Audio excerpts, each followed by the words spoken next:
Bismillahirrahmanirrahim. Assalamualaikum warahmatullahi wabarakatuh. Alhamdulillahilladzi bi ni'matihi tatimmus shalihat.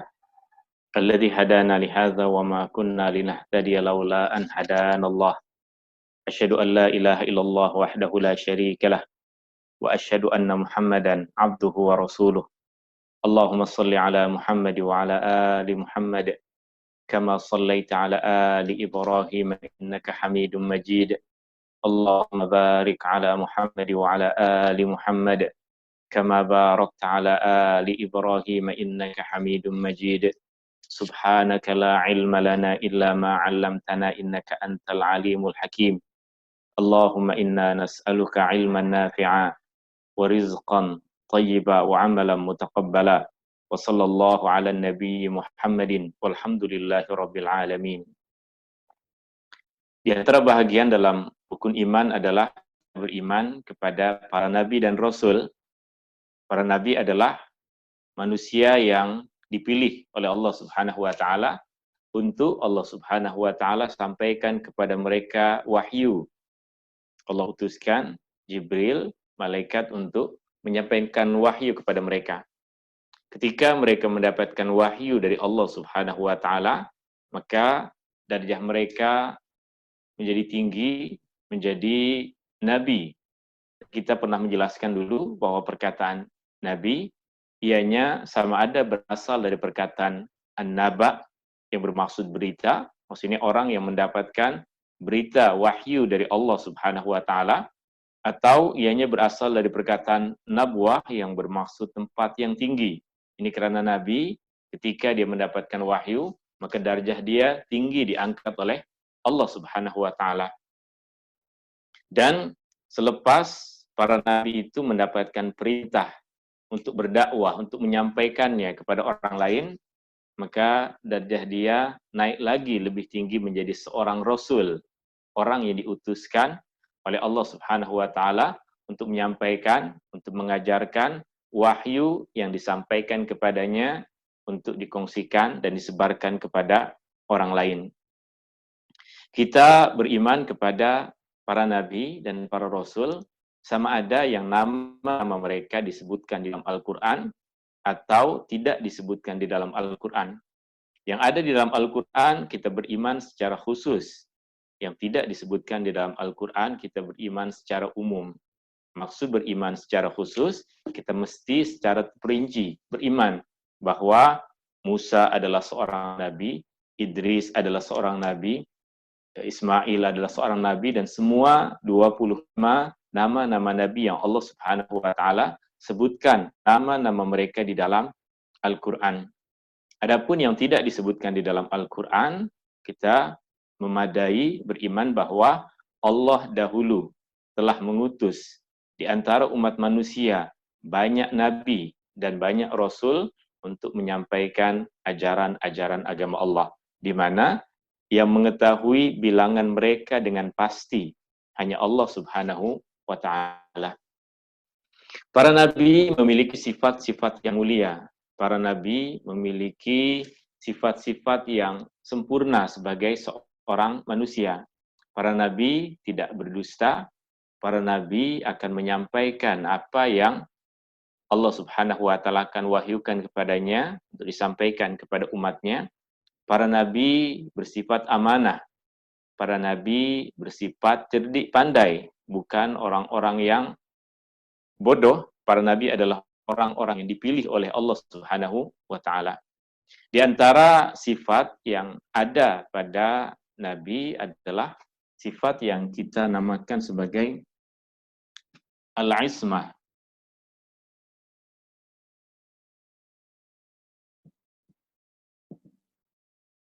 Sifat al-ismah, atau mungkin yang lebih mudah untuk kita fahami, setiap nabi adalah maksum.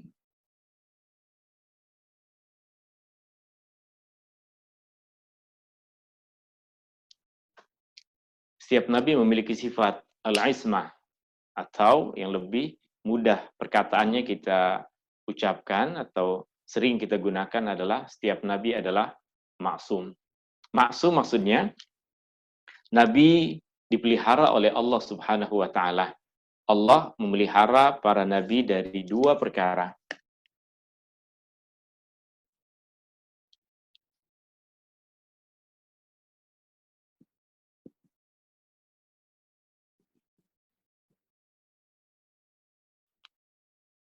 Melakukan dosa. Melakukan dosa. Tentunya sama ada perinciannya dosa besar atau dosa kecil dengan sengaja.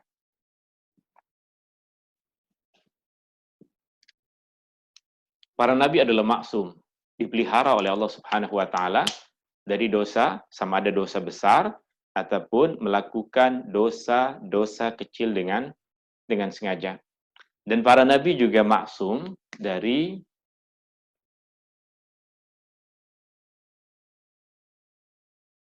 perkara-perkara yang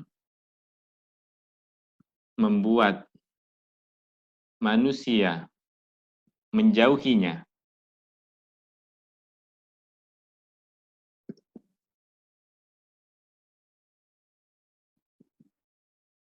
Para nabi juga terpelihara dari perkara-perkara yang secara semula jadi sifat manusia membenci dan menjauhinya. Jika bayangkan, jika ada seorang bau badan busuk sangat, maka orang tak selesa untuk dekat dengan dia. Maka para nabi tidak ada yang bersifat seperti itu. Para nabi tidak ada yang bersifat tubuh badan dia bau busuk sehingga orang tidak selesa dekat dengan dia. Para nabi juga mustahil memiliki penyakit yang menular yang membuat orang takut untuk dekat dengannya. Sebab apa tujuan dia dilantik untuk dakwah jika dia ada sesuatu yang membuat orang tidak selesa untuk dekat dengannya. Ini diantara perkara yang kita yakin ada pada para nabi. Memang kita tahu sebahagian nabi ataupun banyak nabi yang Allah Subhanahu wa taala uji dengan penyakit. Rasulullah Muhammad SAW pun pernah sakit, nabi-nabi yang lain pun pernah sakit, tetapi tidak sampai pada keadaan yang membuat orang tidak selesa untuk dekat dengannya. Sakit mungkin beberapa hari, beberapa masa sahaja sebagai ujian dari Allah Subhanahu wa taala. Rasulullah SAW pernah jatuh dari kenderaan sehingga menyebabkan bahagian badan dia terluka dan Rasulullah untuk beberapa hari tidak mampu sholat dalam keadaan berdiri.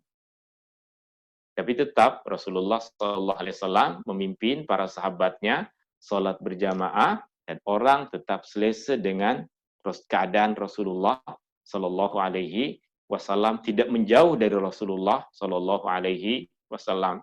Bayangkan jika Rasulullah SAW terkena penyakit yang menjangkit, penyakit yang boleh menular, semua yang dekat dengannya akan terkena penyakit, maka semua orang akan menjauhi Nabi tersebut.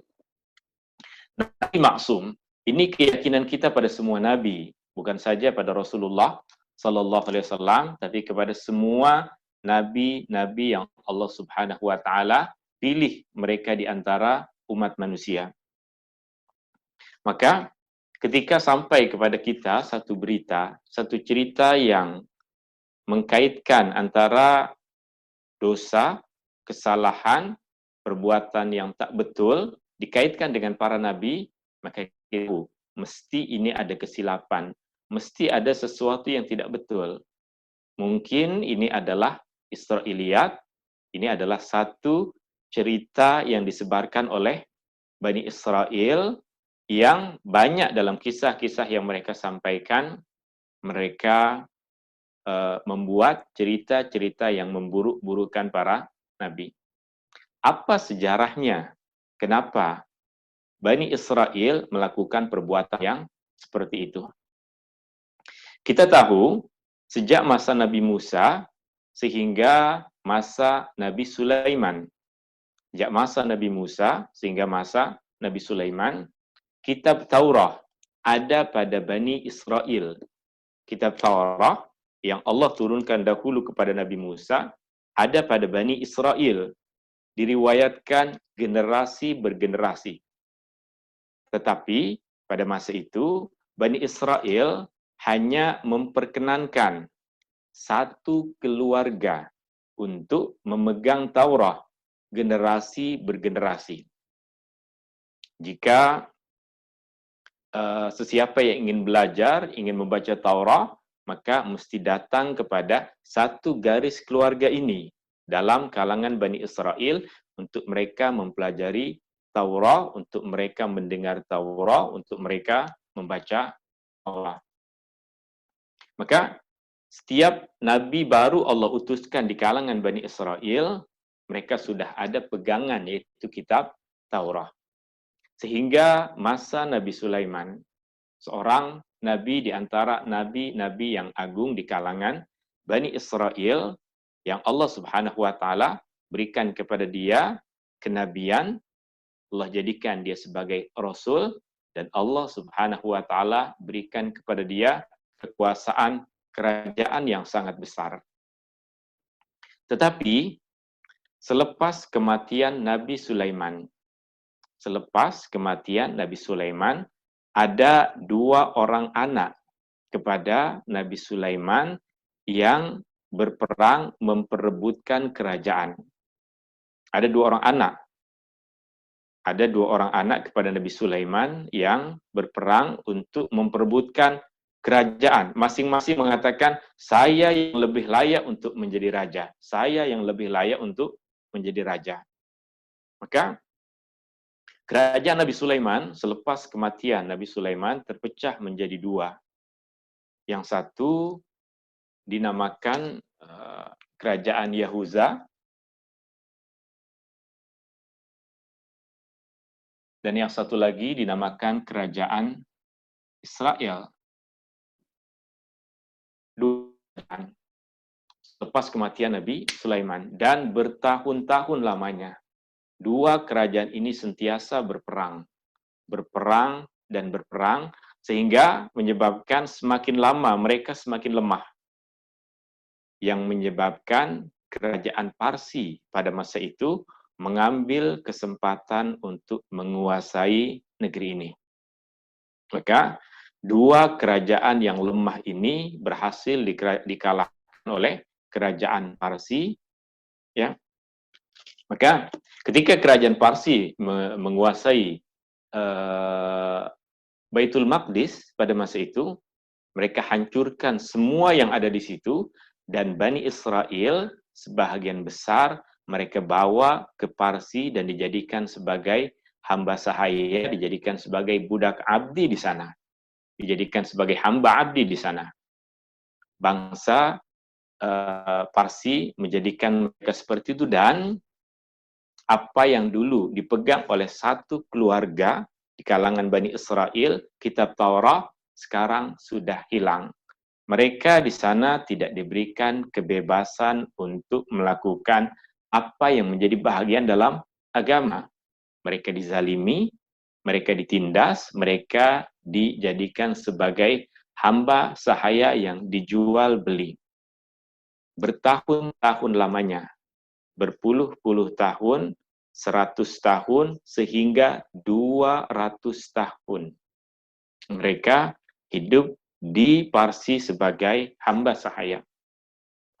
Kemudian ketika mereka sudah mulai mendapatkan kebebasan untuk kembali melakukan apa yang menjadi bahagian dalam agama mereka, di antara perkara yang mereka ingin lakukan adalah mereka balik kitab Taurat.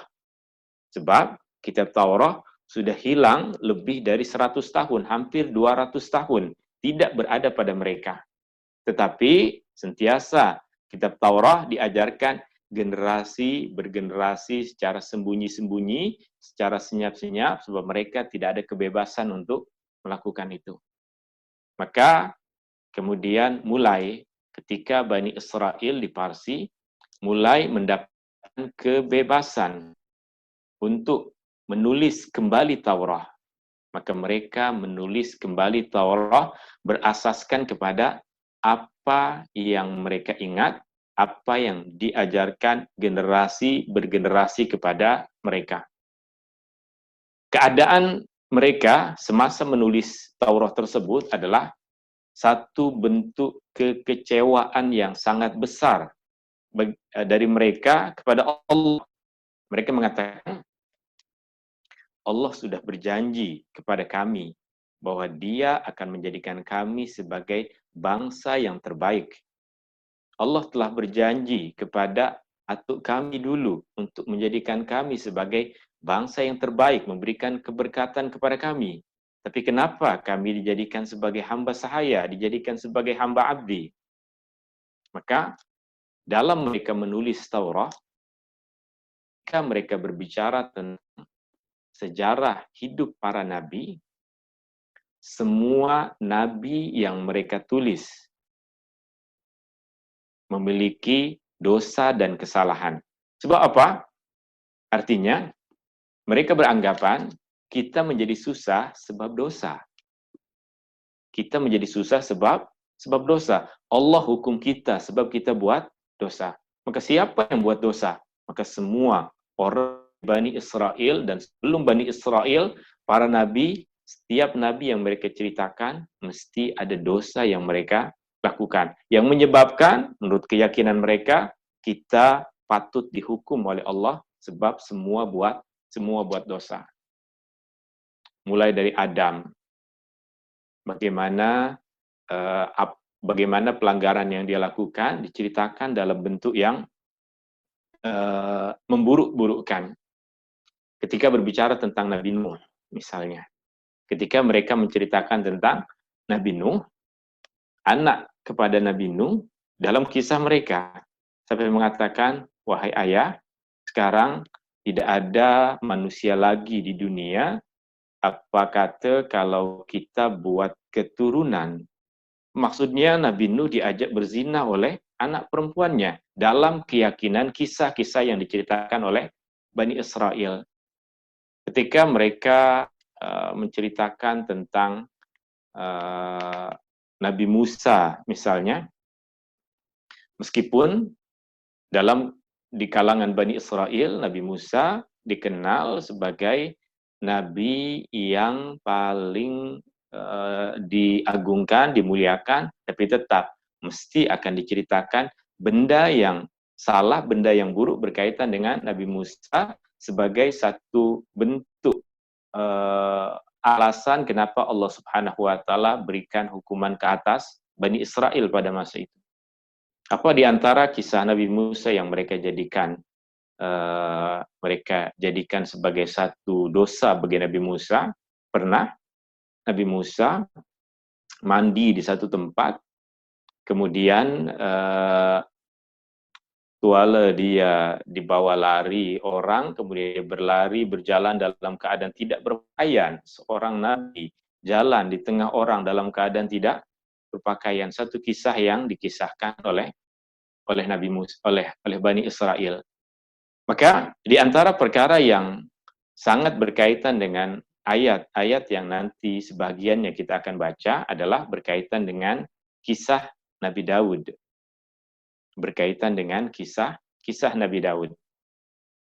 Berkaitan dengan kisah Nabi Daud, meskipun kita semua tahu Nabi Daud hidup jauh selepas Bani Israel, selepas masa Nabi Musa, dan Nabi Daud bukan Nabi yang diturunkan kepadanya Taurah. Nabi Daud Allah turunkan kepadanya Zabur. Tapi Bani Israel ketika menuliskan riwayat-riwayat para Nabi, masukkan juga sekali kisah Nabi Daud. Apa contoh keadaan yang diceritakan oleh Bani Israel tentang Nabi Daud? Di antara contoh yang Bani Israel ceritakan tentang Nabi Daud adalah pernah satu hari dalam kisah mereka, dalam cerita mereka, Nabi Daud ketika tengah berada di istananya yang tinggi, dia nampak keluar, tengok ada seorang perempuan yang tengah mandi. Maka dia perhatikan keindahan, kecantikan perempuan tersebut, dan mulai bertanya-tanya siapa perempuan itu. Maka kemudian dicari berita tentang siapa perempuan tersebut dan diketahui bahwa perempuan itu adalah istri kepada seorang panglima perang dia. Apa yang dilakukan oleh Daud ikut kepada kisah Israiliyat ini, dia tugaskan panglima perang itu untuk memimpin satu peperangan dan ditugaskan dia untuk berada di barisan yang ke depan. Tujuannya apa? Agar dia mati dalam perang itu dan dia boleh kawin dengan istrinya. Jika ini kita tengok dalam sinetron, kita pun rasa geram. Terlebih lagi, mereka jadikan ini sebagai bahagian dari kisah Nabi. Bagi kita, semua perkara yang berkaitan dengan kehormatan, kemuliaan, keagungan para nabi, itu adalah satu garis yang tak boleh dilampau. Jika ada perkara yang buruk dalam kisah-kisah yang diceritakan tentang nabi, maka kita akan paham, mestilah ini ada sesuatu yang berkaitan dengan Israiliyat, kisah-kisah yang dulu dibuat, disebarkan oleh Bani Israel, khususnya selepas masa Nabi Sulaiman. Dalam salah satu surah, di juzuk yang ke-23 ini, kita boleh buka sama-sama surah Shad. Surah Shad. Surah Shad dalam mushaf yang ada pada saya ini, muka surat 454. Surah Shad. Kita tengok mulai dari ayat yang ke-21. Ayat 21. Allah Subhanahu wa taala berfirman, A'udzubillahi minasyaitonirrajim. Hal ataka naba'ul khasmi iz tasawwarul mihrab. Adakah telah sampai kepadamu berita tentang sekumpulan orang yang bergaduh, sekumpulan orang yang bertikai, iz tasawwarul mihrab, ketika mereka naik ke atas mihrab. Apa mihrab? Mihrab adalah satu bilik yang biasa digunakan oleh orang dahulu untuk melakukan ibadah. Mungkin bagi kita sekarang macam surau di dalam rumah. Surau di dalam rumah dahulu diistilahkan sebagai mihrab. Adapun perkataan mihrab dalam penggunaan orang sekarang, ianya adalah bahagian yang ada dalam masjid, bagian depan tempat imam memimpin solat, itu dinamakan mihrab. Itu mihrab dalam kefahaman kita sekarang. Dalam kefahaman yang ada pada masyarakat dahulu, yang ada di dalam Al-Quran, mihrab adalah, mungkin boleh kita katakan, surau kecil yang dibuat oleh seseorang untuk khusus melakukan ibadah kepada Allah Subhanahu wa taala. Dan ini banyak dilakukan oleh orang-orang yang saleh di kalangan Bani Israel dahulu.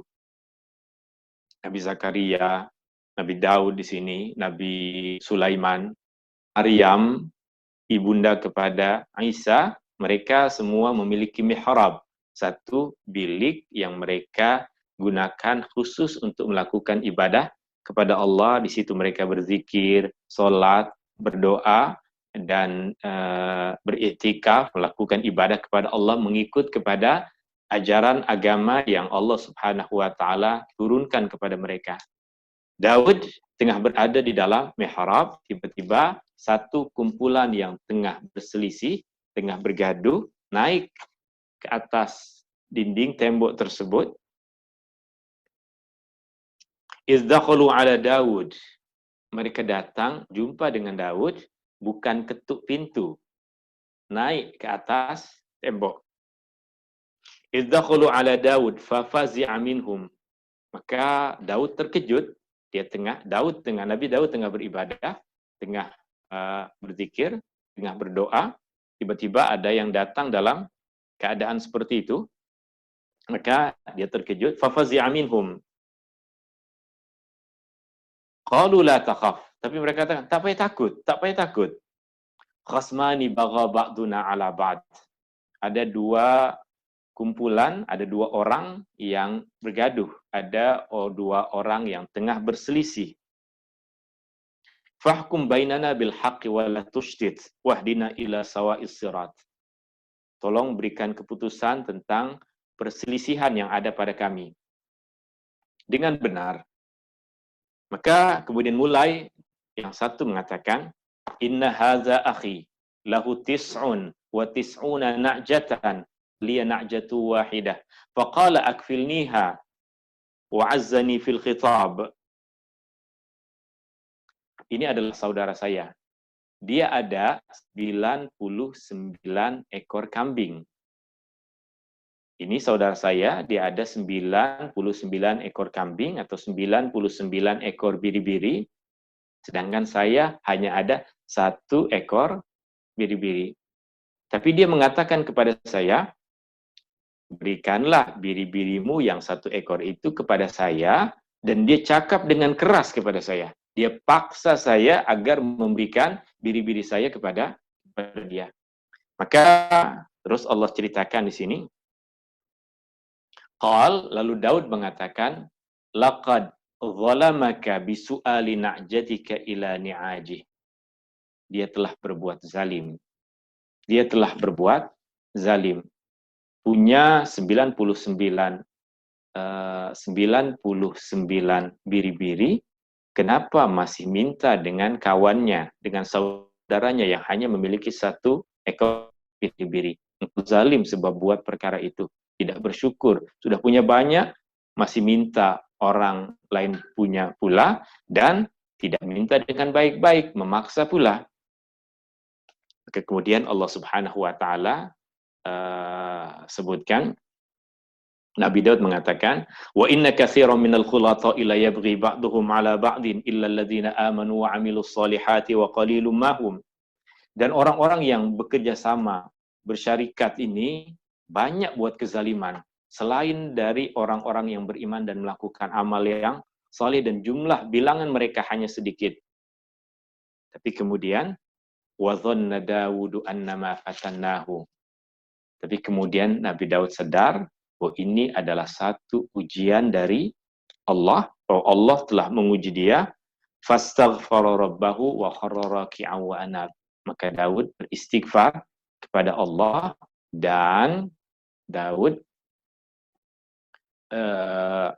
beristighfar kepada Allah, kemudian ruku dan tunduk sujud kepada Allah Subhanahu wa Ta'ala sebagai bentuk meminta ampun kepada Allah Subhanahu wa Ta'ala. Kisah yang disebutkan dalam Al-Quran seperti itu. Tapi ketika kita masuk ke dalam apa perincian kisah ini, kita akan jumpai banyak di dalamnya Israiliyat. Apa Israiliyat yang berkaitan dengan ini? Yang tadi kita sebutkan. Israiliyat yang berkaitan dengan kisah ini adalah, kisah tersebut dijadikan oleh mereka sebagai satu gambaran bahwa Daud sebenarnya ada 99 orang istri. Mereka mengatakan Daud ada 99 orang istri. Tapi ketika melihat ada istri jirannya cantik, mau pula. Bayangkan, jika ini kita ceritakan tentang manusia biasa, maka ini adalah satu perkara yang sangat buruk. Bagaimana pula jika diceritakan tentang seorang nabi? Dikatakan Nabi Daud ada 99 istri, kemudian tengok istri jiran dia yang tengah mandi, kemudian tertarik, maka apa yang dia lakukan tadi, seperti tadi kita ceritakan, diketahui bahwa itu adalah istri seorang panglima perang, maka diutus dia untuk memimpin pasukan dan berada di barisan depan agar mati dalam peperangan dia boleh ambil istrinya. Ini adalah satu pemburukan terhadap kisah seorang nabi yang Allah Subhanahu wa Ta'ala muliakan. Bagi kita bukan perkara yang salah, bukan perkara yang pelik ketika seorang nabi ada istri lebih dari 1. Rasulullah SAW juga beristri banyak. Tapi bukan seorang nabi, orang yang memiliki nafsu sampai ingin membunuh seseorang hanya untuk mendapatkan istrinya. Maka ini yang kita namakan sebagai kisah Israiliyat yang tidak sesuai dengan sifat Nabi sebagai seorang yang maksum. Jika Nabi bersifat seperti itu dan semua rakyat tahu, adakah mereka masih tertarik untuk mendengar ajaran-ajaran agama yang disampaikan olehnya? Kita saja, kita tahu semua ustadz, semua guru-guru kita manusia biasa.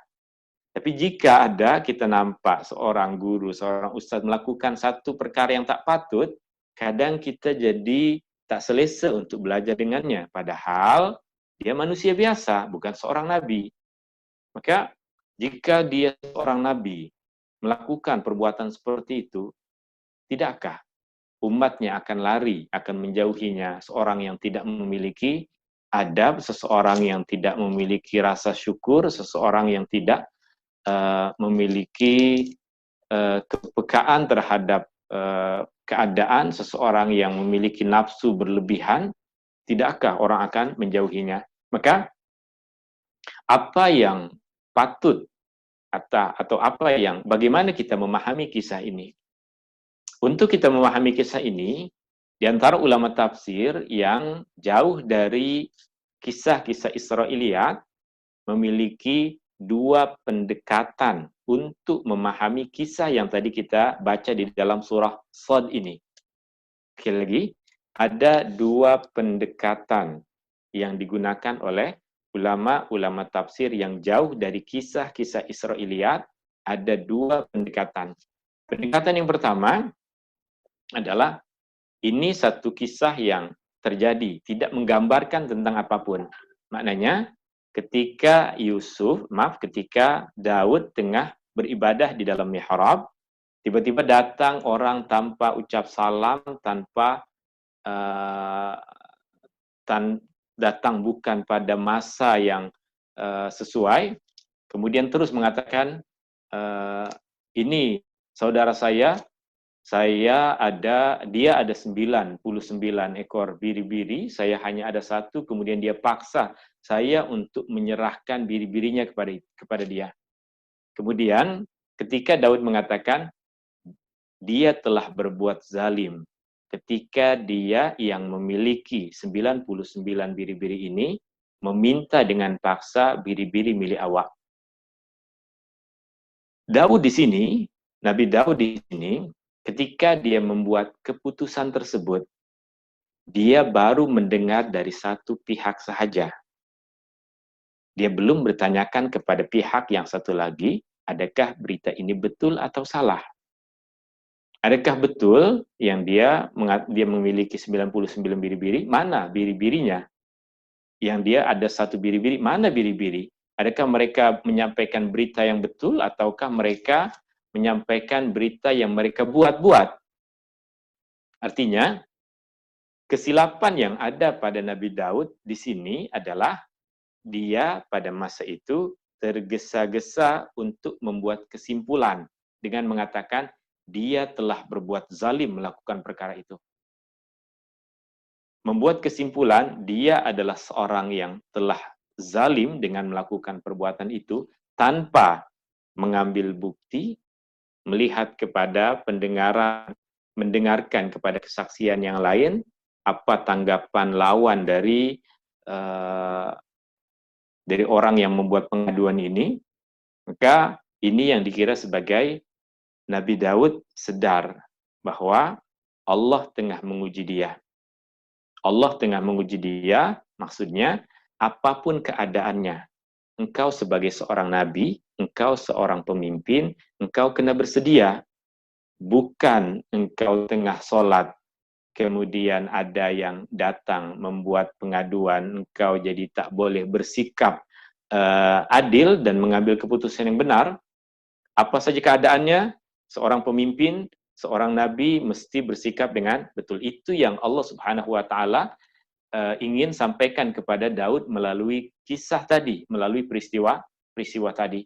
Maka sedar akan kesilapan tersebut, Nabi Daud terus meminta ampun kepada Allah Subhanahu wa taala dan dia sujud sebagai bentuk bertaubat Allah Subhanahu wa taala. Ini pendekatan yang pertama yang digunakan oleh sebagian ulama untuk membantu kita memahami kisah ini. Meskipun demikian, ada satu pendekatan lagi yang lain. Satu pendekatan yang lain ini satu yang ada diriwayatkan dari beberapa tabi'in yang mengatakan juga ini ada disampaikan oleh sebagian sahabat, tapi bukan dari Rasulullah Shallallahu Alaihi Wasallam. Kisahnya mungkin hampir sama dengan kisah yang perempuan tadi. Tapi dalam riwayat ini, riwayat yang disampaikan dari Abdullah bin Mas'ud, sahabat Rasulullah Shallallahu Alaihi Wasallam, adalah perkataan Daud pernah berkata kepada seseorang. Sekali lagi, kita fokus, maaf. Daud pernah mengatakan kepada seseorang perkataan seperti ini, bolehkah engkau lepaskan istrimu? Sekali lagi, Daud menurut riwayat ini pernah mengatakan kepada seseorang, bolehkah engkau melepaskan istrimu? Apa maksud ucapan ini? Ucapan ini artinya maksudnya Nabi Daud ingin menikah dengan seorang perempuan dan ternyata perempuan tersebut sudah berkahwin dengan orang lain, baru berkahwin dengan seseorang, dan Nabi Daud datang secara baik-baik mengucapkan perkataan tersebut, bolehkah engkau melepaskan istrimu? Ucapan yang diucapkan oleh Daud ini bukan satu dosa, bukan satu kesalahan. Dalam Islam, ucapan seperti itu bukan satu dosa. Tetapi, semua tahu, ucapan tersebut bukan bersesuaian dengan satu akhlak yang paling baik. Akhlak yang paling baik adalah jika seorang sudah berkawin dengan orang lain, maka sudah tidak ada lagi harapan bagi dia untuk berkawin dengan perempuan tadi. Kecuali suami tadi telah meninggal dunia, atau tanpa ada campur tangan dia, diceraikan, kemudian habis masa iddah, maka dia boleh berkawin. Tapi berbicara kepada seseorang dengan perkataan seperti itu adalah satu perkataan yang bukan dosa, tetapi sesuatu yang kurang bersesuaian dengan akhlak. Sebab perkataan tersebut bukanlah satu dosa. Dan ini satu riwayat, tetapi ada satu lagi perkara yang berkaitan dengan ini yang ingin kita luaskan.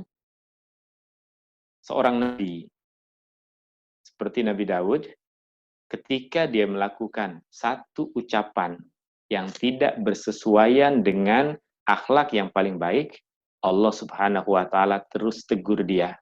Maka dia segera bertaubat kepada Allah Subhanahu wa taala. Apa pengajaran yang ingin kita ambil dari dua kisah ini? Kisah yang pertama tadi berkaitan dengan sikap Daud yang bersegera membuat kesimpulan bahwa engkau telah berbuat zalim. Dia telah berbuat zalim tanpa mengambil kesaksian, tanpa mengambil banyak bukti. Atau satu riwayat lain yang diceritakan oleh seorang sahabat yang mengatakan Daud pernah mengucapkan kepada seseorang, bolehkah engkau lepaskan istrimu?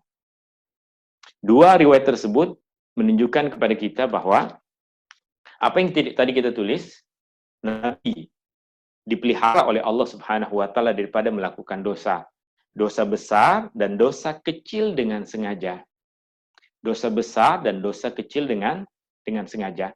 Dosa besar kita tahu seperti membunuh, berzina, minum minuman yang diharamkan, makan makanan yang diharamkan.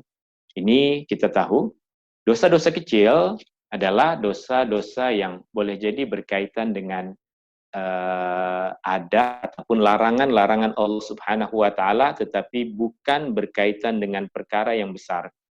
Maka seorang pemimpin seperti Nabi Daud sepatutnya ketika dia berhadapan dengan satu case, dia mesti kumpulkan semua bukti, semua saksi baru membuat keputusan. Maka ketika dia dalam keadaan terkejut, dia tengah sholat, orang datang dari atas, bukan datang melalui pintu. Maka dia terkejut dan orang tadi terus tanya, case yang menyampaikan case yang mereka hadapi, maka terus berkata, engkau zalim sebab buat itu. Maka kita tahu Nabi Daud tidak sengaja untuk melakukan kesilapan dalam prosedur pelaksanaan hukuman mahkamah, tapi dia lakukan tersebut sebab dia terkejut. Maka dia tidak melakukan dosa besar, dia juga tidak melakukan dosa kecil dengan sengaja, tapi dia melakukan satu kesilapan tanpa sengaja. Bagaimana pula dengan riwayat yang kedua yang tadi dikatakan, disampaikan dari Abdullah bin Mas'ud, seorang sahabat Rasulullah Shallallahu Alaihi Wasallam. Itu pun kita tahu, jika seseorang berkata kepada kawannya, jika seseorang berkata kepada orang lain dalam masyarakat yang tidak seperti masyarakat kita sekarang, ucapan tersebut bukanlah satu ucapan yang buruk, tapi ianya tidak sesuai dengan keadaan seorang nabi. Apa contohnya yang kita mengatakan bahwa ucapan tersebut bukanlah satu ucapan yang buruk ketika perkataan tersebut diucapkan dalam masyarakat yang berbeza dengan masyarakat kita? Ketika dulu Rasulullah SAW, ketika dulu Rasulullah dan para sahabat hijrah ke Madinah, kebanyakan dari para sahabat tidak membawa bekalan apapun untuk mereka tinggal di Madinah. Maka Rasulullah SAW mempersaudarakan antara kaum muhajirin dengan kaum ansar. Dan kemuliaan kaum ansar pada masa itu, mereka bersedia untuk memberikan rumah, memberikan modal kepada kaum muhajirin, bahkan ada yang sampai mengatakan, saya ada istri lebih dari satu. Saya boleh ceraikan jika engkau berkehendak untuk berkahwin dengan salah seorang istri saya. Meskipun perkara itu tidak terjadi, tidak ada orang yang mengambil kesempatan itu. Tapi ucapan tersebut dalam masyarakat dahulu bukan dikira sebagai satu benda yang buruk. Ketika seorang Ansar mengatakan kepada seorang Muhajirin, saya ada beberapa orang istri. Saya boleh ceraikan satu jika engkau ingin. Engkau tak ada istri, engkau susah untuk mencari perempuan, untuk mencari istri di sini. Meskipun dalam sejarah benda itu tidak terjadi, tidak ada orang ambil kesempatan dari perkara itu. Tidak ada orang yang okelah saya ingin istri awak itu. Itu tak terjadi, tapi ucapan tadi dalam masyarakat dahulu bukan dikira sebagai satu ucapan yang buruk.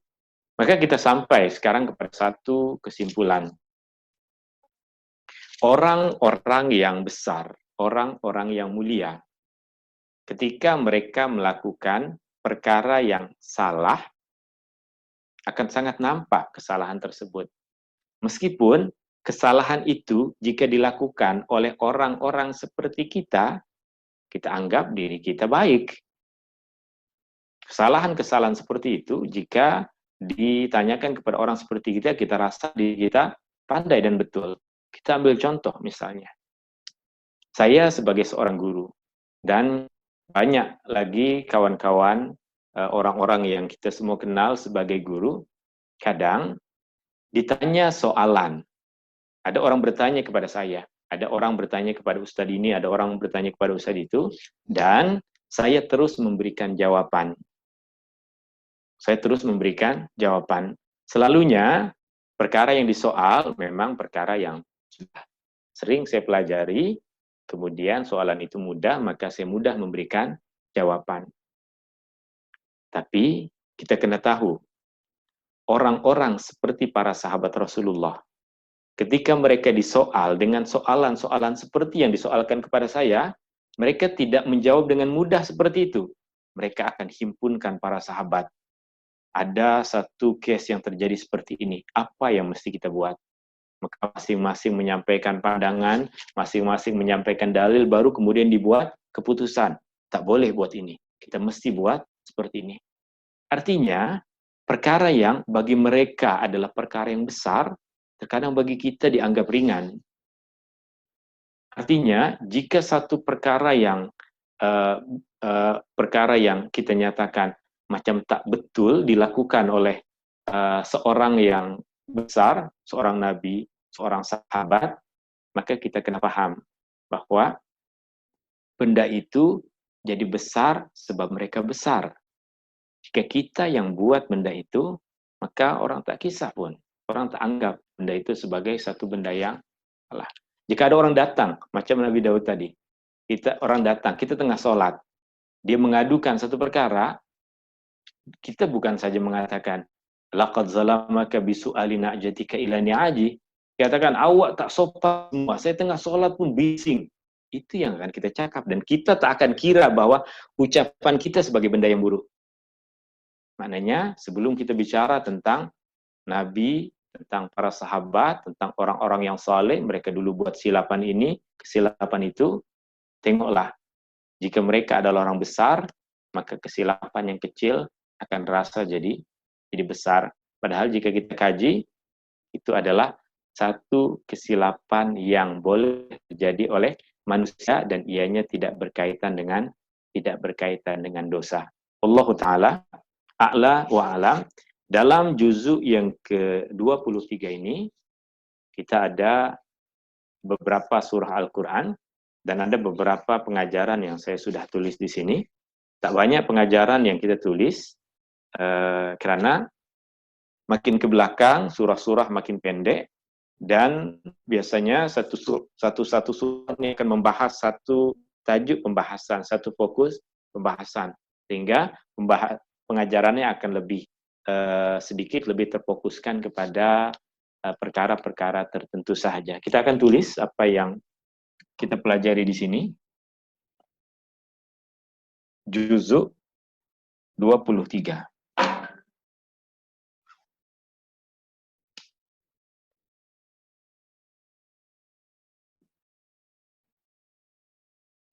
Yang pertama tentunya kita tahu surah Yasin.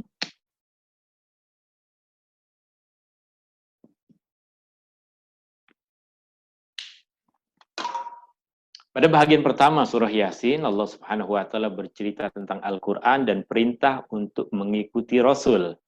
Dan bahagian yang kedua dalam surah Yasin, Allah Subhanahu wa taala berbicara tentang alam semesta adalah bukti akan negeri akhirat. Alam semesta, maksudnya dunia, adalah dunia dan segala isinya boleh menjadi petunjuk bagi kita sebagai pengajaran akan negeri akhirat.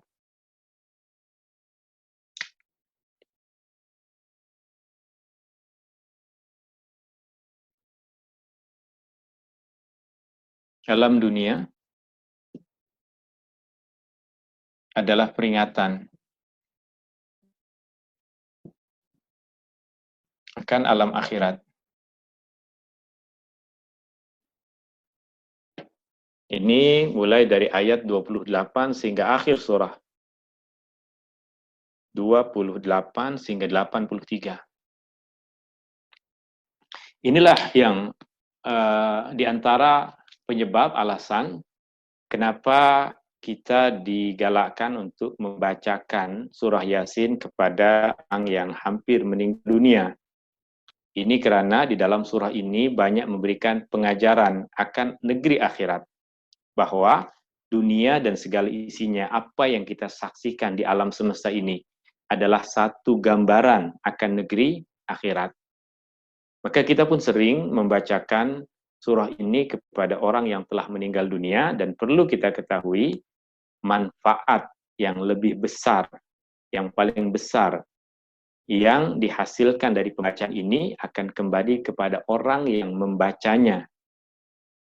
Hanya sedikit dari doa yang kita sampaikan yang akan sampai kepada orang yang meninggal dunia, yang patut mendapatkan pengajaran lebih besar adalah kita yang membacanya. Sebab kita membacanya dan dituntut untuk memahami apa yang ada di dalamnya. Surah Yasin bukan setakat bacaan yang kita baca, kita lazimi, tapi ia adalah pendidikan untuk kita dekat kepada Al-Quran, kita mengikuti Rasul, dan kita mengambil pengajaran dari apa yang kita saksikan di alam semesta ini, bahwa semua adalah petunjuk dari Allah untuk kita memahami tentang keadaan di akhirat.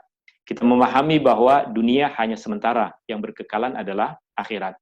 Kita ambil contoh dari ayat-ayat ini yang menunjukkan tentang apa yang kita tulis di sini, bahwa dunia adalah satu gambaran yang Allah Subhanahu wa taala ceritakan kepada kita untuk memahami tentang hakikat dunia dan hakikat akhirat.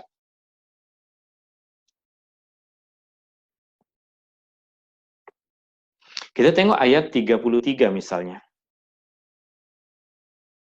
Wa ayatul lahumul ardul maitatu ahyainaha wa akhrajna minha habban faminhu ya'kulun. Anda bagi mereka satu bahagian dari bumi yang mati. Bahagian yang kering, yang tidak ada pokok, tidak ada tumbuhan, tidak ada kehidupan. Ahyainaha, Allah hidupkan. Allah turunkan hujan, lalu semua tumbuh. Tanah yang kering, yang berbulan-bulan tidak terkena air, yang panas tidak terkena air, ketika Allah Subhanahu wa taala turunkan hujan, maka terus mulai tumbuh pokok-pokok kecil. Ini adalah satu gambaran bagi kita tentang dua perkara. Yang pertama adalah sama seperti keadaan nanti manusia di akhirat. Manusia sudah mati, manusia sudah menjadi tulang, manusia sudah bercampur dengan tanah. Ketika Allah Subhanahu wa taala bangkitkan, dia akan bangkit. Dia akan tumbuh seperti pokok-pokok kecil yang tumbuh di tanah kering selepas diturunkan hujan. Satu gambaran kepada kita tentang kehidupan di akhirat nanti. Contoh yang lain, yang kedua, ini juga menunjukkan kepada kita tentang besarnya nikmat Allah. Di dunia, Allah Subhanahu wa taala sudah sediakan nikmat seperti itu, maka di akhirat pun Allah Subhanahu wa taala akan sediakan bagi kita kenikmatan yang lebih besar lagi. Contoh yang kedua adalah ayat 38. Wasyamsu tajri limustaqarril laha. Dzalika taqdirul azizil alim. Matahari berjalan menuju ke tempat destinasi terakhirnya. Wasyamsu tajri limustaqarril laha. Dzalika taqdirul azizil alim. Itu adalah satu ketetapan dari Allah yang Maha Kuasa, yang Maha Mengetahui. Ada dua kefahaman untuk kita memahami ayat ini. Yang pertama, apa yang kita saksikan setiap hari, matahari terbit dari timur, kemudian bergerak ke barat dan tenggelam. Keesokan harinya pun akan terjadi perkara yang sama. Ini memberikan kepada kita tentang gambaran akan kehidupan. Ada permulaan, ada akhir. Segala yang kita saksikan di alam semesta ini, ada permulaan, ada akhir. Ada kehidupan, ada kematian. Ada di mana dia datang, ada masanya dia untuk pergi. Dan kefahaman yang kedua dari ayat ini adalah semua benda-benda di alam semesta yang Allah Subhanahu wa taala ciptakan, matahari, planet, bintang-bintang, semua bergerak menuju satu destinasi. Artinya, ini pun yang disampaikan oleh para saintifik yang mengkaji perkara tersebut, bahwa matahari dan bintang-bintang yang lain tidak diam. Matahari bergerak. Kemana bergerak? Ikut kepada ayat ini, limustaqarrillaha, kepada satu tempat yang nanti dia akan terhenti di sana. Jika sudah berhenti, maka habislah kehidupan yang ada di alam semesta ini, ketika semua benda yang di langit sudah terhenti di destinasi terakhirnya. Pun gambaran kehidupan kita. Jika ajal telah datang, maka terhenti semua jalan kita untuk melakukan kebaikan, melainkan apa yang dulu kita usahakan semasa hidup dan berkekalan meskipun kita telah mati. Di antara juga contoh yang memberikan pengajaran kepada kita tentang hakikat ini, alam dunia adalah peringatan akan alam akhirat.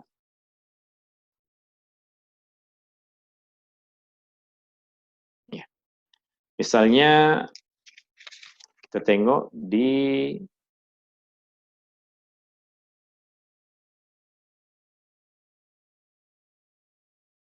ayat 68. Wa man nu'ammirhu nunakkishu fil khalqi afala yaqilun. Wa man nu'ammirhu, dan sesiapa di antara manusia yang kami panjangkan umurnya, nunakkishu fil khalqi, kami kurangkan kejadiannya, bentuknya. Ketika seorang manusia kecil, dia akan membesar, membesar, tegap. Kemudian jika Allah panjangkan umurnya, dia akan kembali menjadi kecil. Allah Subhanahu wa taala sudah jadikan itu sebagai gambaran akan kehidupan dunia yang tidak berkekalan. Apa saja kita sehat ataupun sakit, umur panjang ataupun umur pendek, semua akan kembali kepada Allah Subhanahu wa taala, dan semua akan dibangkitkan seperti yang ditegaskan di dalam akhir surah Yasin ini. Wa daraba lana mathala wa nasiya khalqah qala may yuhyil 'idhama wa hiya ramim. Manusia mengatakan, bagaimana tulang belulang yang sudah rapuh, sudah rusak boleh dihidupkan kembali? Allah menjawab, qul yuhyiha alladzi ansha'aha awwala marrah. Dulu yang memulakan kejadiannya siapa? Allah. Allah mudah untuk memulakan kejadian manusia. Maka yang menghidupkan kembali, yang menciptakan kembali, semua itu adalah Dia yang dulu memulakan awal kejadian manusia. Ini dari surah Yasin, pengajarannya. Kemudian kita akan masuk kepada surah yang kedua di dalam juzuk ini, surah As-Saffat. Surah As-Saffat. As-Saffat merujuk kepada para malaikat yang berbaris. Para malaikat yang berbaris. Pernah Rasulullah SAW dalam satu hadis yang diriwayatkan oleh Al-Imam Muslim, sebelum Rasulullah SAW memulakan sholat, Rasulullah pernah mengucapkan kepada para sahabatnya, tidak inginkah kamu berbaris seperti para malaikat berbaris? Maka para sahabat bertanya, ya Rasulullah, bagaimana para malaikat berbaris? Mereka merapatkan shaf dan mereka menyempurnakan shaf-shaf yang terdepan. Maka itu yang diajarkan oleh Rasulullah SAW dalam kita sholat dengan barisan yang lurus, kita sholat dengan barisan yang rapat. Tapi bagaimana pula dengan keadaan yang tidak dapat dipastikan kesehatan semua orang, sehingga kita takut akan dijangkiti penyakit, maka hanya dalam keadaan ada uzur, ada halangan, ada keadaan darurat, kita tinggalkan satu perkara yang Rasulullah SAW perintahkan. Jika keadaan ini sudah hilang, sudah tiada lagi, maka tetap kita akan kembali kepada keadaan asal yang disuruh oleh Rasulullah dalam sholat. Kita rapatkan barisan, kita luruskan barisan. Sekarang yang kita ada di rumah, ada 2 orang anak lelaki, bariskan dalam satu shaf yang rapat.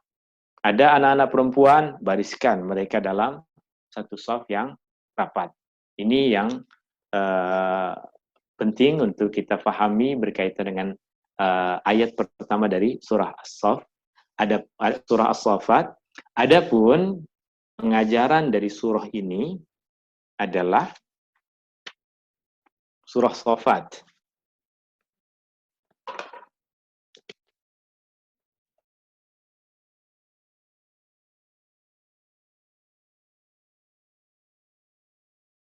Pengajaran dari surah As-Saffat adalah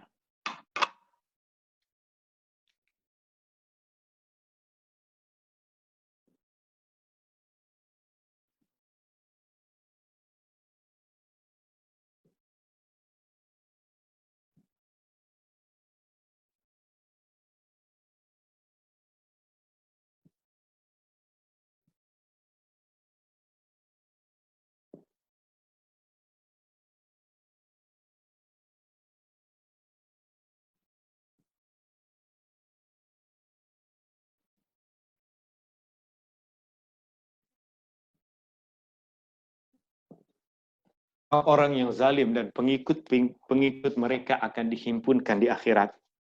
Ini pengajaran yang kita boleh ambil dari keseluruhan surah As-Saffat ayat 1 sehingga ayat 182. 182. Ayat 1 sehingga ayat 182. Orang-orang yang zalim akan dihimpunkan oleh Allah Subhanahu wa taala bersama dengan pengikut-pengikut mereka. Ketika kita baca surah As-Saffat ini dan kita mencoba untuk memahami maknanya, maka Allah akan selalu tegaskan perkara itu. Meskipun nanti Allah Subhanahu wa taala dalam surah ini ada sebutkan tentang kisah Nabi, kisah Rasul, tapi tetap di dalamnya akan ada umat mereka yang zalim yang akan dihimpunkan oleh Allah Subhanahu wa taala nanti di akhirat. Kita tengok misalnya ayat 22 dalam surah As-Saffat ini.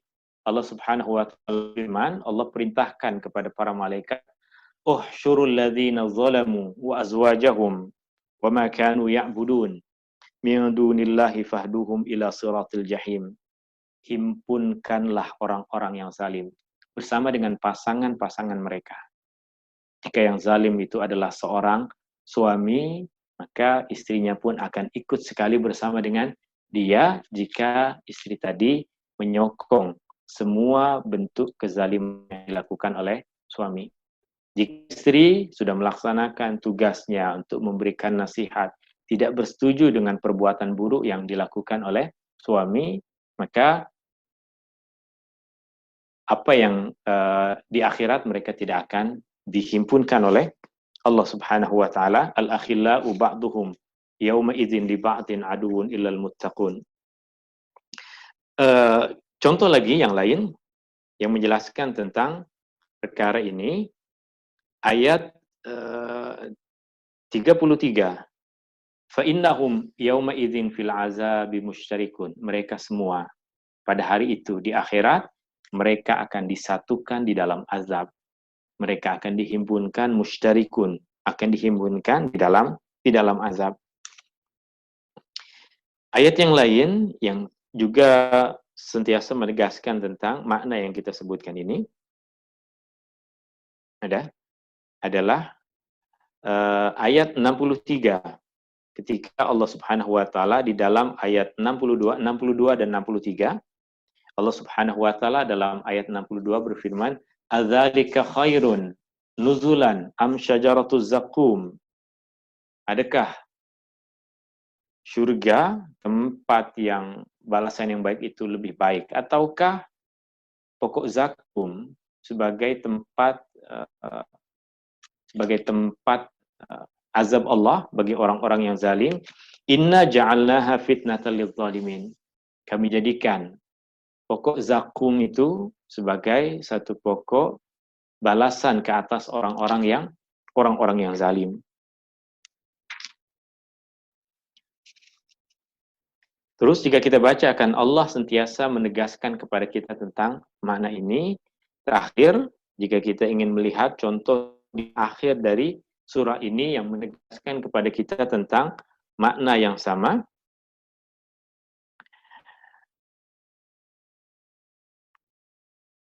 ayat 161, 162, 163. Fa innakum wa ma ta'budun ma antum alaihi bifatinin illa man huwa salil jahim. Orang yang zalim dan apa-apa yang mereka sembah selain Allah, mereka semua akan diuji, mereka semua akan diazab oleh Allah Subhanahu wa taala, mereka akan dimasukkan ke dalam al-jahim. Ayat ini ataupun surah As-Saffat menceritakan kepada kita tentang orang-orang yang zalim akan dihimpunkan bersama dengan pengikut-pengikut mereka, pasangan-pasangan mereka. Ada satu gambaran yang mesti kita paham ketika kita mendengar tentang perkara seperti ini. Dalam kehidupan di dunia, ketika kita seorang diri kesusahan, maka rasa susahnya adalah lebih besar dibandingkan dengan kesusahan jika ditimpakan kepada orang ramai. Ini boleh kita bayangkan. Jika kita saja seorang, mungkin satu keluarga, ataupun kita seorang yang tidak diperkenankan untuk keluar rumah. Perintah kawalan pergerakan hanya berlaku bagi kita seseorang. Tak boleh keluar rumah, tak boleh pergi kedai, tak boleh pergi kemana. Akan rasa lebih susah dibandingkan dengan kita tahu semua orang pun rasa perasaan yang sama. Di dunia, jika kesusahan menimpa seseorang adalah berat dirasakan dibandingkan dengan kesusahan tersebut dirasakan oleh orang ramai. Ketika satu kampung ditimpa oleh banjir, dia tengok orang lain rasa lebih susah, rasa kesedihan dia berkurang, bukan jadi tak sedih, tapi rasa kesedihan dia berkurang. Bagaimana pula dengan di neraka? Semua orang yang zalim dihimpunkan di sana. Adakah mereka akan rasa, apalah, boleh kumpul dengan satu geng, satu kawan, senang. Boleh gelakkan, itu dia tengah dibakar, ini tengah diikat, ini tengah dipijak oleh malaikat. Boleh gelak? Tidak. Allah Subhanahu wa taala ada tegaskan di dalam satu surah yang lain, satu ayat yang lain, walan tanfa'u walayan fa'akum al-yauma idz zalamtum annakum fil azabi musytarikun. Orang-orang yang zalim yang dihimpunkan di dalam neraka tidak akan rasa ada keselesaan, kesenangan, tidak akan ada manfaat yang mereka dihimpunkan di satu tempat yang sama. Tidak akan ada orang yang tak apalah kita sebuah sama di sini, kongsi jelah, kongsi bili, kongsi makan, kongsi minum, tidak. Semua akan rasa susah, semua akan rasa tersiksa meskipun mereka dihimpunkan di satu tempat yang sama. Masuk kepada surah yang ketiga. Surah yang ketiga, juzuk yang ke-23 ini adalah surah Shad. Dalam surah Shad ini yang tadi ada kisah Nabi Daud yang kita sebutkan di dalam muqaddimah. Surah Shad.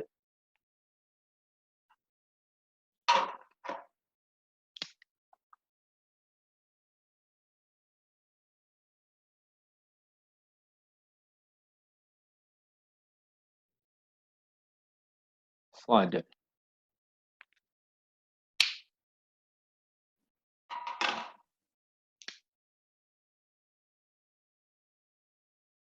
Pengajaran dari surah Shad adalah berkaitan dengan penentangan terhadap kebenaran. Mulai dari ayat pertama sampai akhir surah, ayat 88. Penentangan terhadap kebenaran. Di mana di permulaan surah ini Allah Subhanahu wa taala berfirman, boleh kita baca, kita tengok surah Shad. Bismillahirrahmanirrahim. Shad wal Qur'ani dzi dzikr. Shad, demi Al-Qur'an yang memiliki peringatan. Balil ladzina kafaru fi 'izzati wa syiqaq. Akan tetapi orang-orang yang ingkar, orang-orang yang kafir, fi 'izzatin, mereka sentiasa membanggakan diri, wa syiqaq, dan mereka sentiasa menentang, bercanggah dengan kebenaran. Kam ahlakna min qablihi min qarn. Sudah berkurun-kurun lamanya, sudah banyak umat manusia yang Allah binasakan. Fanada wala tahina manas.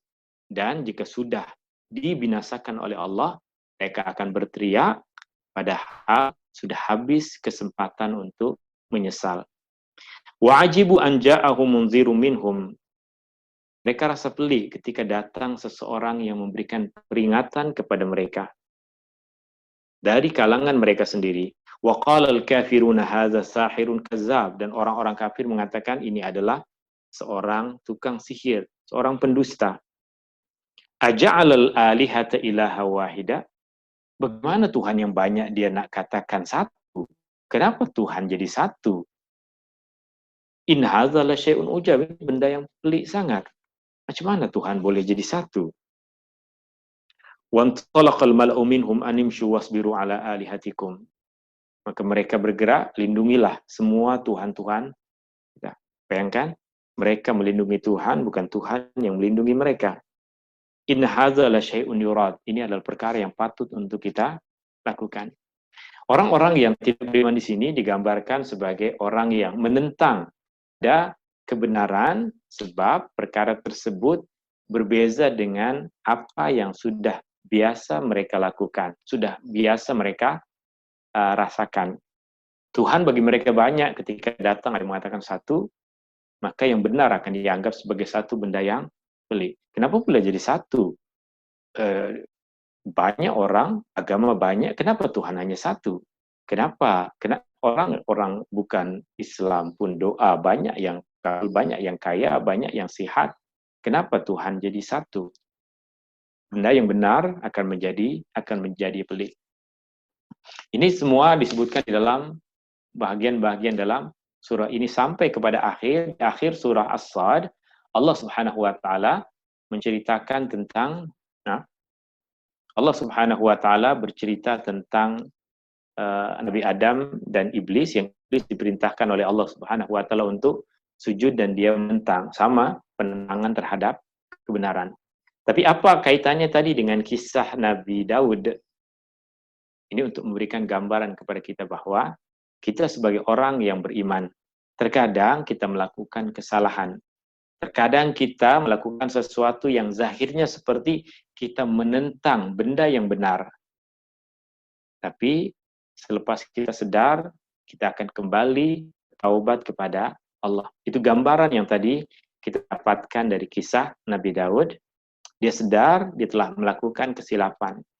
Jika kesilapan itu dilakukan oleh manusia biasa, maka itu bukan satu dosa.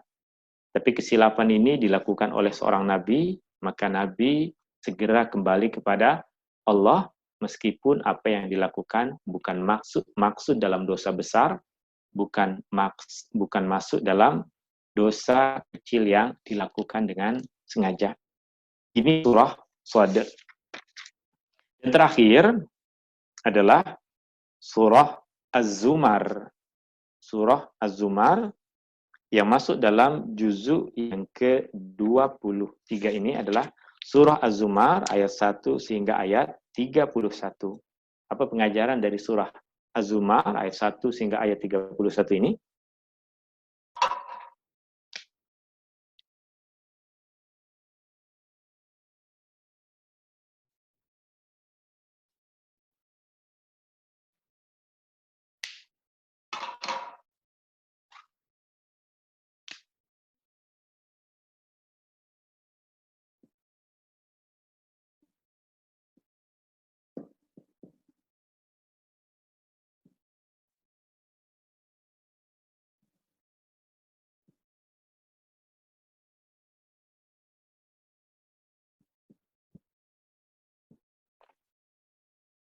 Memurnikan tauhid atau kemurnian tauhid, kesucian tauhid ini dinamakan ikhlas. Kesucian tauhid dinamakan ikhlas. Perkataan ikhlas dalam bahasa Arab ianya bermaksud memurnikan, mensucikan. Ketika ianya masuk dalam bahasa Melayu, kita gunakan ikhlas untuk satu makna yang khusus. Memberikan sesuatu tanpa mengharapkan balasan, itu kita tafsirkan makna ikhlas. Tapi dalam bahasa Arab, perkataan ikhlas bermaksud memurnikan, mensucikan, membersihkan. Maka jika kita tahu ini, maka kita akan paham kenapa Qul huwallahu ahad dinamakan sebagai surah Al-Ikhlas. Padahal dalam surah itu tidak ada ayat yang berbicara tentang memberikan bantuan kepada orang lain tanpa mengharapkan balasan. Kita akan paham bahwa makna ikhlas dalam surah Al-Ikhlas adalah memurnikan akidah, kesucian tauhid, kesucian kebersihan akidah. Dan dalam surah Az-Zumar, ianya memperincikan kepada kita perkara yang sama tentang ikhlasul aqidah, ikhlasul tauhid, mensucikan, membersihkan, memurnikan tauhid. Apa maksud kita mensucikan? membersihkan, membenarkan tauhid. Mensucikan tauhid boleh kita kaitkan dengan beberapa perkara. Yang pertama berkaitan dengan keyakinan kita kepada Allah. Keyakinan kita kepada Allah. Kita yakin bahwa Allah ahad, Allah satu. Allah bukan dua, Allah bukan tiga, Allah tiada anak, Allah tidak ada pasangan, Allah satu. Itu tauhid. Dan Allah yang satu ini, dia sahaja yang menciptakan semua alam semesta ini. Tidak ada yang membantu dan dia tidak memerlukan bantuan. Tidak ada yang menolong dan dia tidak memerlukan pertolongan. Dan Allah yang satu itu sahaja yang memberikan rizki, yang mentadbir, yang menghidupkan, yang mematikan. Itu tauhid. Itu membersihkan tauhid. Dan membersihkan tauhid juga kita boleh tengok dalam makna yang kedua, yaitu dalam kita beribadah kepada Allah. Maksudnya, kita hanya menghambakan diri kepada Allah, tidak menghambakan diri kepada yang lain. Ini makna yang juga kita pahami dari surah Al-Fatihah, Iyyaka na'budu. Engkau sahaja ya Allah kami menghambakan diri. Kepada Engkau sahaja ya Allah kami beribadah. Dan dalam surah Az-Zumar, bahagian yang pertama adalah memfokuskan kita kepada makna ini untuk mentauhidkan Allah. Dan Allah Subhanahu wa taala di dalam permulaan surah ini Allah Subhanahu wa taala memberikan gambaran misalnya. Pada ayat yang ketiga, Allah Subhanahu wa taala berfirman, "Ala lillahid dinul khalis." Ketahuilah bahwa agama yang bersih. Perkataan khalis tadi dengan ikhlas memiliki akar kata yang sama. Ala lillahi dinul khalis. Ketahuilah, agama milik Allah adalah agama yang bersih, agama yang suci, yang tidak bercampur dengan kotor-kotoran, yang tidak bercampur dengan syirik. Walladzina ittakhadhu min dunihi awliya. Adapun orang-orang yang mencari-cari penolong-penolong selain Allah. Ma na'buduhum illa liyuqarribuna ilallahi zulfa. Mereka mengatakan, kami minta tolong kepada dia untuk mendekatkan diri kepada Allah. Kami minta tolong kepada dia agar mendekatkan diri kami kepada Allah. Dalam tauhid, dalam ibadah, tak boleh seperti ini. Jika kita berdoa, mintalah kepada Allah. Jika kita ada hajat apapun, kita minta kepada Allah. Jika kita beribadah, terus beribadah kepada Allah. Tidak memerlukan perantara. Tak perlu datang ke kubur, meminta kepada yang kubur, sampaikanlah hajat saya, sudah lama saya susah, saya banyak hutang, bantulah saya. Minta terus kepada Allah. Jangan minta kepada orang yang ada dalam kubur untuk memenuhi hajat kita. Minta terus kepada Allah. Dalam kita berdoa kepada Allah, kita minta terus kepada Allah. Lalu bagaimana pula dengan kita datang dan minta doa kepada orang lain? Dalam kehidupan beragama, kita digalakkan untuk saling tolong-menolong, bantu-membantu. Dalam sholat, ada imam, ada makmum. Ada muadzin, ada Bilal yang mengatakan saling tolong-menolong. Ada yang ditugaskan sebagai ini, ada yang sebagai itu. Dan kadang dalam agama kita minta doa dari orang. Tapi tetap kita meminta agar dia berdoa kepada Allah. Bukan saya meminta kepada seseorang. Saya tidak minta kepada seorang ustadz tolong sembuhkan penyakit saya. Tidak, ustadz tolong doakan. Berarti saya meminta dia untuk melakukan satu ibadah kepada Allah. Dan saya pun pada masa yang sama, saya dituntut untuk melakukan doa, untuk juga meminta kepada Allah Subhanahu wa ta'ala. Di antara makna lain yang kita jumpai di dalam surah ini yang menegaskan tentang kemurnian tauhid ini ada di ayat yang ke-11. Qul inni umirtu an a'budallaha mukhlishan lahuddin. Katakan, aku diperintahkan untuk menghambakan diri kepada Allah dengan ikhlas. Apa maksud ikhlas tadi? Surah Al-Ikhlas. Memurnikan ibadah kepada Allah Subhanahu wa Ta'ala. Wallahu Ta'ala a'la wa a'lam. Ini yang boleh kita sampaikan di dalam juz yang ke-23 ini. Ada 4 surah, tetapi tiap surah fokus kepada makna dan pengajaran-pengajaran tertentu saja.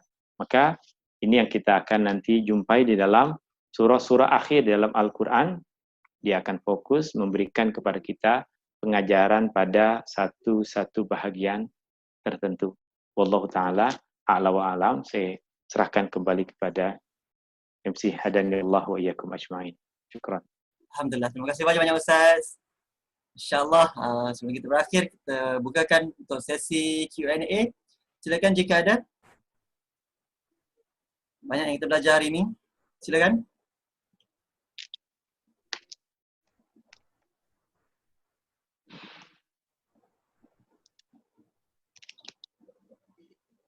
Dekat chat pun tak ada. Tak ada soalan? Semua faham? Alhamdulillah. Alhamdulillah. Okay Ustaz, jika tak ada soalan, tak apa. Kita akan sambung esok hari. Tapi sebelum itu, boleh Ustaz berikan kesimpulan untuk hari ini dan kita akhiri dengan doa insyaAllah Ustaz. Silakan. Okay. Alhamdulillah, ini adalah juzuk yang ke-23. Di dalam juzuk yang ke-23 ini kita ada bahagian akhir dari surah Yasin. Kita ada surah As-Saffat, ada surah Shad, ada surah bahagian pertama dalam surah Zumar, dan surah-surah akhir dalam Al-Quran. Allah Subhanahu wa Ta'ala akan berikan pengajaran-pengajaran khusus kepada kita. Dalam surah Yasin, bagian yang pertama kita bahas di dalam juzuk yang ke-22 semalam. Dalam bahagian yang juzuk ke-23 ini, pengajarannya adalah dunia. Apa yang kita saksikan sekarang semua memberikan peringatan, pengajaran kepada kita akan hakikat dunia yang sementara dan memberikan pengajaran kepada kita tentang negeri akhirat. Dalam Shafat pula, surah ini memberikan pengajaran kepada kita agar jangan jadi orang zalim. Jangan pula memberikan bantuan kepada orang yang zalim. Jangan ikut dengan orang yang zalim sebab Allah Subhanahu wa Ta'ala akan himpun orang-orang yang zalim dan pengikut-pengikutnya di akhirat nanti. Kemudian yang ketiga, surah Shad, yang pengajaran utamanya adalah berkaitan dengan penentangan manusia terhadap kita. Jika ada terjadi kita melanggar perintah Allah, maka kita tahu Allah Maha Pemaaf, maka kita segera kembali bertaubat kepada Allah. Dan yang terakhir surah Az-Zumar, bagian pertama dari surah ini adalah membicarakan tentang kesucian akidah, kemurnian tauhid, agar kita hanya yakin yang memberikan kesan pada semua yang ada di alam ini hanya satu, yaitu Allah, dan yang kita menghambakan diri kepadanya, kita tunduk, kita berdoa adalah Allah Subhanahu wa Ta'ala. Wallahu Ta'ala a'la wa a'lam. Kita tutup dengan kita mohon kepada Allah Subhanahu wa Ta'ala agar memberikan keberkatan kepada semua usaha baik kita, melapangkan pintu rezeki kita dan segera mengangkat kesusahan yang tengah dihadapi oleh semua umat manusia sekarang. Bismillahirrahmanirrahim. Allahumma rfa'anna al-waba wal-riba wal-zina wal-zalazila wal-mihan. Allahumma rfa'anna al-waba wal-riba wal-zina wal-zalazila wal-mihan. Ya Allah, Ya Rahmanu, Ya Rahim. Ya Allah, sembuhkanlah orang-orang yang sakit di antara kami.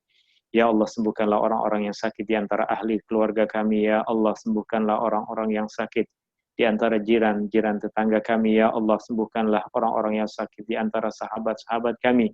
Ya Allah, sembuhkanlah orang-orang yang sakit di antara saudara kami. Ya Allah, sembuhkanlah orang-orang yang sakit di antara kami. Rabbana taqabbal minna innaka antas samiul alim wa tub alaina innaka antat tawwabur rahim. Rabbana atina fid dunya hasanah wa fil akhirati hasanah wa qina adzaban nar. Wa sallallahu ala nabiyyi Muhammadin wa ala alihi wa sahbihi wa baraka wa sallam. Walhamdulillahi rabbil alamin.